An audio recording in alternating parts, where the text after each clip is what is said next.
جزیرہ عرب کے صحرا میں ایک ایسی قدیم قوم آباد تھی جسے اللہ تعالی نے بے شمار نعمتوں سے نواز رکھا تھا۔ یہ وہی قوم تھی جس نے سبا نامی ایک ایسی بستی بسائی جو اپنی خوشحالی، سرسبزی اور آسائشوں کے سبب جنت کا نمونہ سمجھی جاتی تھی۔ مگر سوال یہ ہے کہ آخر وہ کون سا جرم تھا جس کے نتیجے میں ایک حقیر سا جانور یعنی چوہا ایک عظیم الشان تہذیب کی تباہی کا سبب بن گیا؟ قوم سبا کون تھی اور اس کا انجام کیا ہوا؟ قرآن مجید میں اللہ تعالیٰ نے گزشتہ اقوام کے ایسے واقعات بیان فرمائے ہیں جو صرف اس دور کے لوگوں کے لیے نہیں بلکہ قیامت تک آنے والے تمام انسانوں کے لیے نصیحت ہیں۔ کہیں کسی قوم کی بدعمالیوں کا ذکر ہے تو کہیں ان کی سرکشی اور نافرمانی کا۔ خوفناک انجاموہے کے ذریعے نہ صرف قرش مکہ بلکہ اہل کتاب اور اس زمانے کے تمام لوگوں کو متنبع کیا گیا تاکہ وہ عبرت حاصل کرے۔ تاریخ کے مطابق سبا جنوبی عرب کی ایک عظیم قوم کا نام تھا۔ قدیم زمانے ہی سے اس قوم کو دنیا بھر میں شہرت حاصل تھی۔ قبل مسیح کے زمانے میں اسوری اور بابلی کتبوں میں اس قوم کا ذکر ملتا ہے، جہاں انہیں سبا یا سہو کے نام سے یاد کیا گیا ہے۔ اسی طرح بائبل کی کتاب یرمیاہ میں بھی اس قوم کا تذکرہ موجود ہے۔ تاریخ کے مطابق جزر عرب میں بسنے والی اقوام کو 3 حصوں میں تقسیم کیا جاتا تھا: عربن بادے، عربن عربو اور عربن مستربہ۔ قوم سبا کا تعلق عرب عاربہ سے تھا۔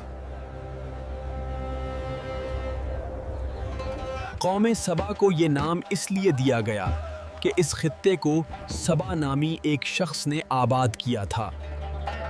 حضرت عبداللہ بن عباس رضی اللہ عنہ روایت کرتے ہیں کہ رسول اللہ سے پوچھا گیا، کیا سبا کسی مرد کا نام تھا، کسی عورت کا یا کسی ملک کا؟ سبا سام بن نوحائن کی اولاد میں سے تھا، اسی وجہ سے ان لوگوں کو قحطانی عرب بھی کہا جاتا ہے۔ اپنے فرمایا، سبا ایک مرد تھا جس کے 10 بیٹے تھے، ان میں سے 6 یمن چلے گئے اور 4 شام کی طرف گئے۔ سبا کا اصل نام عبد الشمس تھا۔ اہل تاریخ لکھتے ہیں کہ عبد الشمس اپنے زمانے میں آخری نبی کی آمد کی بشارت بھی دیا کرتے تھے اور وہ ایک نیک اور صالح انسان تھے۔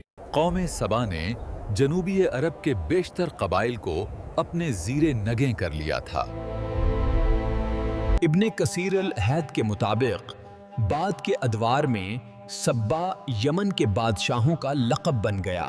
مشہور ملکہ سبا بلقیس کا تعلق بھی اسی سلطنت سے تھا۔ ایک وقت ایسا بھی آیا جب قوم سبا کی سلطنت اتنی طاقتور ہو گئی کہ اس کی حدود مصر، شام، ایران اور حتیٰ کہ ہندوستان تک جا پہنچی۔ آج بھی ان علاقوں میں ان کے آثار موجود ہیں۔ قوم سبا کا عروج تقریباً 1100 قبل مسیح میں ہوا۔ حضرت سلمان کے دور میں یہ قوم بے پناہ دولت اور خوشحالی کے سبب مشہور ہو چکی تھی۔ ابتدائی زمانے میں قوم سبا سورج کی پرستش کیا کرتی تھی۔ مگر جب ملکہ بلقیس نے حکومت سنبھالی تو حضرت سلمان کے ہاتھوں قوم سبا نے اسلام قبول کر لیا اور شرک و بت پرستی چھوڑ دی۔ ابن کثیر لکھتے ہیں کہ قوم سبا کے علاقے میں مارب نامی ایک شہر تھا جو 2 پہاڑوں کے درمیان واقع تھا۔ بارشوں کے موسم میں یہ علاقہ سیلاب کی زد میں رہتا تھا۔ دونوں پہاڑوں کے درمیان ایک عظیم اور مضبوط بند تعمیر کروایا۔ چنانچہ وہاں کے بادشاہوں کو پچم، جن میں ملکہ بلقیس بھی شامل تھیں، اس سرزمین پر حکومت کیا کرتے تھے۔ اس بند میں اوپر اور نیچے پانی کے بہاؤ کے لیے 3 دروازے بنائے گئے تھے۔ بند کے نیچے ایک بڑا تالاب تھا جس سے 12 نہریں نکالی گئیں جو شہر کے مختلف حصوں تک پانی پہنچاتی تھیں۔ دونوں پہاڑوں کی ڈھلوانوں پر سرسبز باغات لگائے گئے۔ کہا جاتا ہے کہ قدرت کی فراوانی کا یہ عالم تھا کہ اگر کوئی عورت سر پر ٹوکری رکھ کر باغ سے گزرتی تو درختوں سے گرنے والے پھل خود بخود اس کی ٹوکری بھر دیتے۔ میلوں تک پھیلے ان باغات کو دیکھ کر یوں محسوس ہوتا تھا جیسے کوئی خوابوں کا شہر ہو،